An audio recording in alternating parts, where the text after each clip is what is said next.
कोण होते महात्मा फुले असा सवाल करणाऱ्या मनुवाद्यांना मी प्राध्यापक राजेश राऊत हे जाहीर उत्तर देत आहे. 11 एप्रिल 1827 ते 28 नोव्हेंबर 1890 या जीवन कालखंडामध्ये जन्माला आलेले महात्मा ज्योतिराव गोविंदराव फुले हे या भारतातील क्रांतिकारी बंडखोर नेते होते. भारतातील परंपरागत समाज संस्थांच्या विरुद्ध बंड करण्याचा पुरुषार्थ असलेला संघर्ष पुरुष महात्मा फुले होते. आधुनिक युगाला आवाहन करणारे आणि परंपरागत व मध्ययुगीन समाज रचनेला उखडून टाकणारे समाज क्रांतीचे विज्ञान होते महात्मा फुले. एकाकी राहण्याची पर्वा न करता क्रांतिकारी समाज सुधारणा करण्याचा संकल्प करणारे कृतिशील क्रांतीचे अग्रणी व बंडखोर समाज सुधारक होते महात्मा फुले.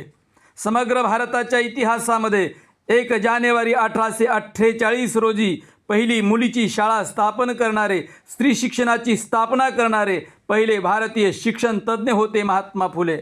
स्वराज्याचे संस्थापक छत्रपती शिवाजी महाराज यांची रायगडावरील समाधी शोधून काढणारे इतिहास संशोधक होते महात्मा फुले. सार्वजनिक सत्यधर्म ग्रंथाच्या विचारातून धर्मनिरपेक्ष भारताची मांडणी करणारे, विचारबीज रुजविणारे द्रष्टे पुरुष होते महात्मा फुले. महात्मा फुले हे थोर साहित्यिक होते. तृतीय रत्न नाटक, छत्रपती शिवाजीराजे भोसले यांचा पोवाडा, विद्या खात्यातील ब्राह्मण पंतोजीचा पोवाडा, ब्राह्मणांचे कसब, गुलामगिरी, शेतकऱ्याचा आसूड, सत्सार, अस्पृश्यांची कैफियत, इशारा, अखंड काव्यरचना आणि सार्वजनिक सत्यधर्म हा ऐतिहासिक ग्रंथ लिहिणारे विचारवंत होते महात्मा फुले. शाळा, अनाथालय, प्रसूतिगृह, अन्नछत्र उभारणारे कृतिशील समाजसेवक होते महात्मा फुले. 6 ते 14 वयोगटातील सर्व बालकांना मोफत व सक्तीचे प्राथमिक शिक्षण मिळाले पाहिजे अशी सार्वत्रिक शिक्षणाची, मोफत प्राथमिक शिक्षणाची मागणी करणारे आणि 19 ऑक्टोबर 1882 रोजी हंटर कमिशनसमोर साक्ष नोंदविणारे महान शिक्षणतज्ज्ञ होते महात्मा फुले. शेतकऱ्याचा सूड या ग्रंथाच्या प्रस्तावनेत तमाम बहुजन समाजाला विद्येचा महामंत्र देणारे ज्ञानी पुरुष होते महात्मा फुले. विद्येविना मती गेली, मतीविना नीती गेली, नीतीविना गती गेली, गतीविना वित्त गेले, वित्ताविना शूद्र खचले, इतके अनर्थ एका अविद्येने केले. हा ज्योतिबांचा महामंत्रच बहुजनांच्या उद्धारांचा पहिला आरंभबिंदू ठरलेला आहे. ते क्रांतीचे आद्य पुरुष होते महात्मा फुले.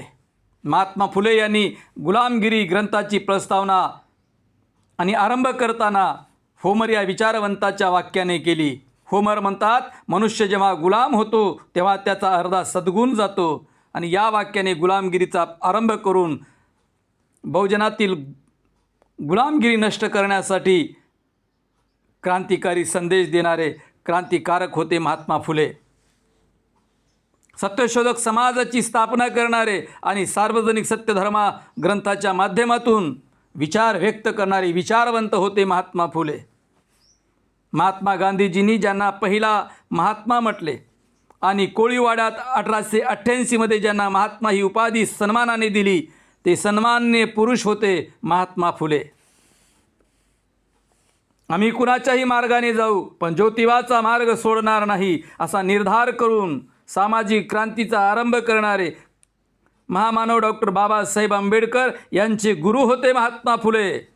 शूद्रपूर्वी कोण होते हा ग्रंथ आपल्या गुरुला ज्योतिरावांना अर्पण करताना ग्रंथाच्या अर्पण पत्रिकेत महामानव प्रज्ञा सूर्य डॉक्टर बाबासाहेब आंबेडकर लिहितात, आधुनिक भारतातील सर्वात महान शूद्र ज्याने हिंदू धर्मातील खालच्या वर्गाला उच्च वर्गाच्या गुलामगिरीची जाणीव करून दिली आणि भारतासाठी परकीय राजवटीपासून स्वतंत्र होणे याहीपेक्षा सामाजिक लोकशाही अधिक महत्त्वाची आहे अशी सुवार्ता सांगितली.